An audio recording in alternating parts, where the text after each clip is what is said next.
नमस्कार। मध्यकालीन भारत के इतिहास में आपका स्वागत है। आज हम अलाउद्दीन खिलजी के साम्राज्य विस्तार के बारे में अध्ययन करेंगे। चूँकि अलाउद्दीन खिलजी का साम्राज्य विस्तार से संबंधित उसके आक्रमण बहुत सारे देशों के ऊपर प्रदेशों के ऊपर हुए, इसलिए इस वीडियो की सीमा को देखते हुए हमने अलाउद्दीन खिलजी के साम्राज्य विस्तार को कुछ भागों में विभाजित कर लिया है और उसी के अनुरूप आज हम प्रथम भाग के अंतर्गत उत्तर भारत की विजयों के पहले भाग का अध्ययन करेंगे। पीछे के टॉपिक्स में हमने ये जाना कि किस प्रकार अलाउद्दीन खिलजी ने अपने चाचा जलालुद्दीन के समय में एक दुस्साहसिक कदम उठाते हुए देवगिरी के ऊपर आक्रमण बिना उसको सूचित किए और बिना उस सुल्तान की इजाज़त लिए किया था। यह घटना हमें अलाउद्दीन खिलजी के महत्वाकांक्षी चरित्र और दुस्साहसी चरित्र के विषय में जानकारी प्रदान करती है।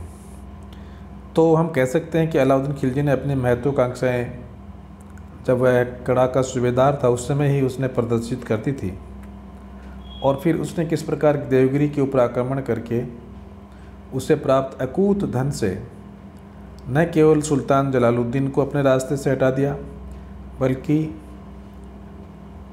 बड़ी मात्रा में पैसे का उपयोग करके न केवल दरबारियों को बल्कि जनता को भी अपने पक्ष में कर लिया था।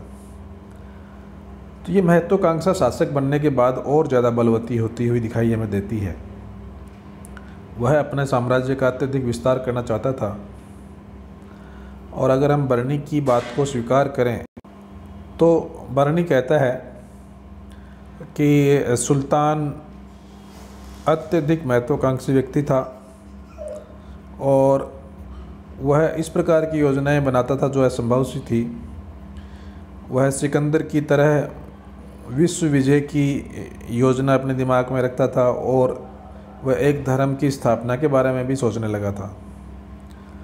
परंतु दिल्ली के कोतवाल अलाउल मुल्क ने, जो अलाउद्दीन खिलजी का बहुत ही घनिष्ठ मित्र भी था, उसने अलाउद्दीन खिलजी को बहुत ही व्यवहारिक सलाह दी।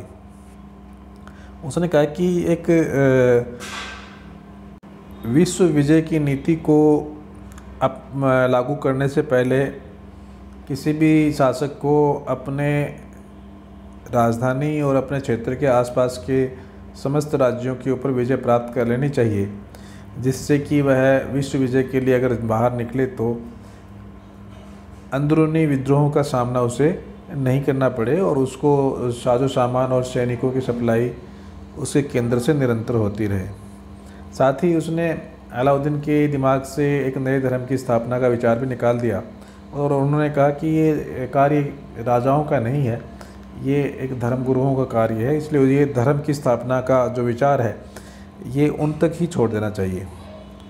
इस प्रकार अलाउल मुल्क ने अलाउद्दीन से कहा कि आप पहले संपूर्ण भारत की विजय कर लीजिए, और संपूर्ण भारत की विजय के बाद में विश्व विजय का विचार आपका ज़्यादा व्यवहारिक और उपयुक्त होगा। अलाउद्दीन खिलजी ने उसकी इस बात को स्वीकार कर लिया और भारत विजय के लिए उसने प्रयास किए और भारत विजय की उसने नीति अपनाई। अलाउल मुल्क की ये नीति बहुत व्यवहारिक थी। उसने मंगोलों के आक्रमण का भय भी सुल्तान के सामने रखा था। तो इस व्यवहारिक नीति का अवलंबन करते हुए, व्यवहारिक सलाह को मानते हुए अलाउद्दीन खिलजी ने भारत विजय की योजना बनाई, और उसने अगर हम जो भौगोलिक दृष्टि से बात करें तो उसने भारत के उत्तरी भारत में भाग में भी और दक्षिण भाग में भी दोनों स्थानों पर उसने सैन्य अभियान किए, और इसलिए हम अध्ययन की सुविधा की दृष्टि से उसके विजयों को दो भागों में विभाजित कर सकते हैं। एक उत्तर भारत की विजय और दूसरी दक्षिण भारत की विजय। उत्तर भारत की विजय के अंतर्गत अलाउद्दीन खिलजी ने गुजरात, रणथंबोर, चित्तौड़, मालवा के विभिन्न सैन्य स्थलों, सिवाना और जालौर की विजय की थी। इसी प्रकार दक्षिण भारत की विजयों के अंतर्गत उसने देवगिरी, तेलंगाना, होयसल और पांड्य राज्यों के ऊपर सैन्य अभियान किए। आज के टॉपिक में हम उत्तर भारत की कुछ प्रमुख विजयों से शुरुआत करते हैं और सबसे पहली विजय के रूप में हम गुजरात विजय का अध्ययन करते हैं।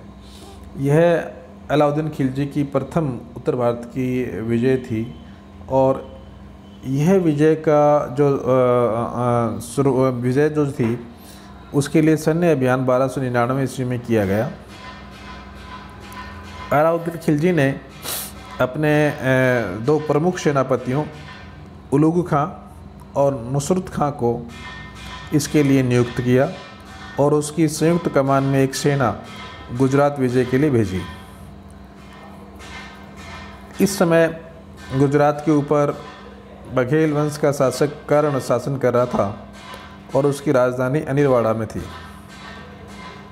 उलुग खां और नुसरत खां की संयुक्त सेना ने अनिलवाड़ा के ऊपर आक्रमण किया और बघेल शासक कर्ण को पराजित कर दिया और इस प्रकार उसके राज्य के ऊपर अधिकार कर लिया। राजा कर्ण अपनी राजकुमारी देवल रानी को तो अपने साथ लेकर देवगिरी की तरफ भाग गया, परंतु उसकी मुख्य रानी जो कमला देवी नाम था उसका, वह इन आक्रमणकारियों के हाथ में लग गई और इन आक्रमणकारियों ने इस मुख्य रानी कमला देवी को दिल्ली भेज दिया, जो आगे जाकर दिल्ली के हरम में रहने लगी। इन्होंने अनिलवाड़ा को खूब जी भर कर लूटा और आगे बढ़कर खंबात के प्रदेश को भी उसने लूटा।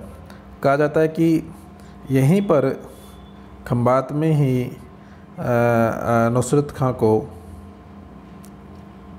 एक व्यक्ति प्राप्त हुआ जो बहुत ही योग्य था, बहुत ही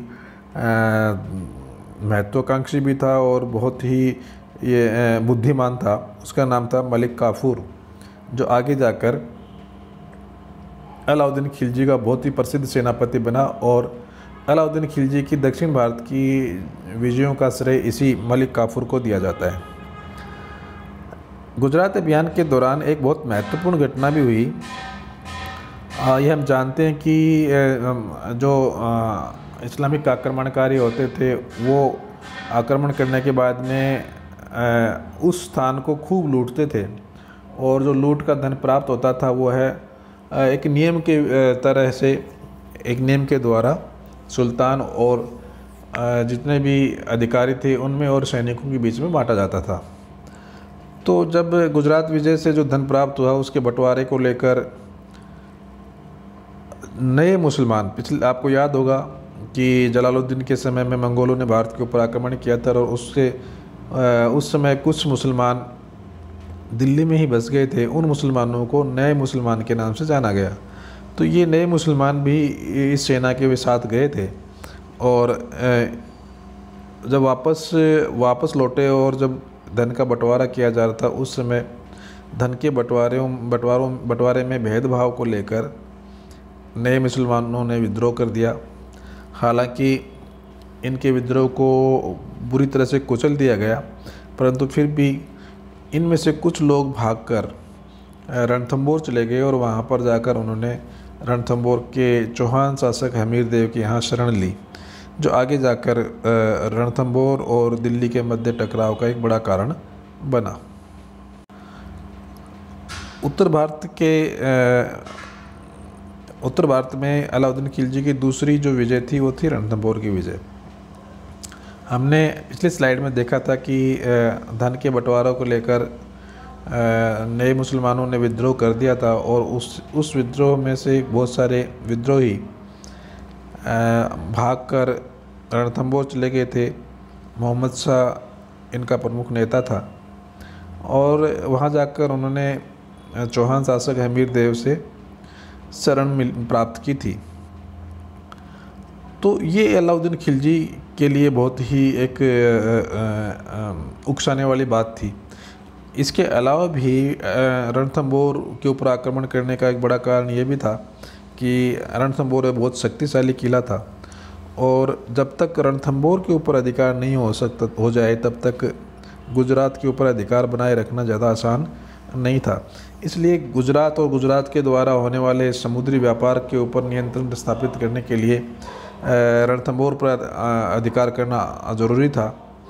इसलिए भी अलाउद्दीन खिलजी ने रणथंभौर पर आक्रमण करने का निर्णय लिया और इसके लिए उसने 1300 ईस्वी में, यहाँ पर स्लाइड में 1380 हो गया है, सभी छात्र विद्यार्थी इसको करेक्ट कर ले। ये 1380 नहीं 1300 है। 1300 में उसने उलुग खां और नसरुत खां, जिन्होंने गुजरात विजय में बहुत महत्वपूर्ण कार्य किया था, उन दोनों व्यक्तियों को ही रणथंभौर पर अधिकार करने के लिए नेतृत्व दिया गया और इन्होंने आगे बढ़कर रणथंभौर से पहले पड़ने वाले एक प्रमुख किले जैन पर अधिकार कर लिया और जैन पर अधिकार करने के बाद में इन्होंने रणथंभौर का घेरा डाल दिया। रणथंभौर पर उस समय चौहान शासक हमीर देव का शासन था। वो अपने हठ के लिए प्रसिद्ध था। उसने जब दिल्ली सुल्तान की सेना के द्वारा किले के घेरने का समाचार उसे प्राप्त हुआ तो उसने इसका सामना करने का निर्णय लिया और जो शरणार्थी थे उनको लौटाने से बिल्कुल भी उसने इनकार कर दिया और परिणाम स्वरूप राजपूतों ने उलुग खां और अलप खां के घेरे का बड़ी कठोरता के साथ प्रतिरोध किया और इस घेरे के दौरान ही जो छुटपुट लड़ाइयाँ होती थी उसमें नसरुत खां की मौत हो गई और उलुग खां को अपने सेना सहित पीछे जाकर एक सुरक्षित स्थान पर लौटना पड़ा। जब ये समाचार अलाउद्दीन खिलजी को मिला तो उसने एक विशाल सेना के साथ स्वयं नेतृत्व करते हुए रणथंभौर के ऊपर आक्रमण किया और लंबे समय तक उनका घेरा चलता रहा। परंतु लंबे समय तक चलने वाले घेरे के बावजूद भी जब अलाउद्दीन खिलजी रणथंभौर को जीतने में सफल नहीं हुआ तब उसने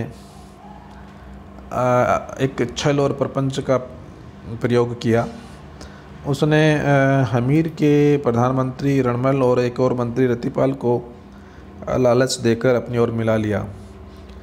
रणमल कुछ समय पहले से ही हमीर से नाराज़ था और इस कारण से वो बहुत आसानी से उसने अब ये हमीर से बदला लेने का अवसर मानकर अलाउद्दीन खिलजी की बात स्वीकार कर ली और इन विश्वासघातियों की इस घृणित कृत्य के कारण 1301 ईस्वी में अलाउद्दीन खिलजी चित्तौड़ के रणथंभौर के ऊपर अधिकार करने में सफल रहा।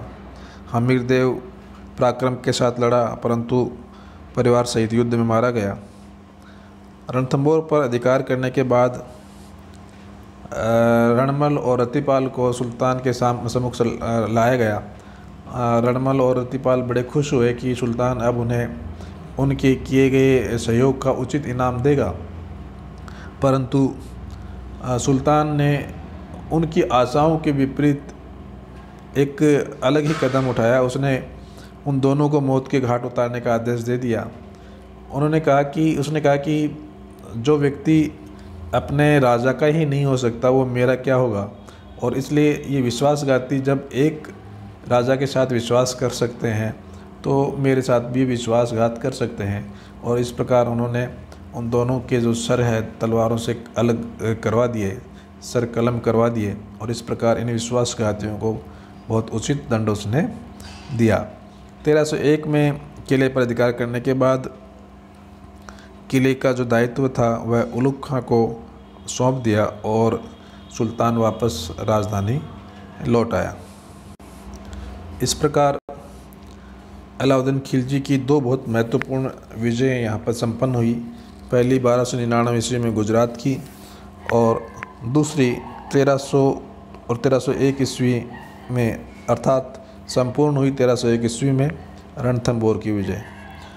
कुछ महत्वपूर्ण याद रखने वाली बातें यहाँ पर ये हैं कि उत्तर भारत की प्रथम विजय अलाउद्दीन खिलजी के द्वारा गुजरात की गई और इस समय जो सेनापति थे उलूग खां और नुसरत खां, उन्होंने ये कार्य किया था और नुसरत खां ने खंबात को भी लूटा था और खंबात के लूटने के सिलसिले में उसे मलिक काफूर नामक एक व्यक्ति मिला था, जो आगे जाकर, जिसको पकड़कर उन्होंने सुल्तान को सौंप दिया था और आगे जाकर ये व्यक्ति बहुत ही प्रसिद्ध सेनापति अलाउद्दीन खिलजी का हुआ और दक्षिण भारत को जीतने में जो श्रेय जाता है वो ऐसे मलिक काफूर को जाता है।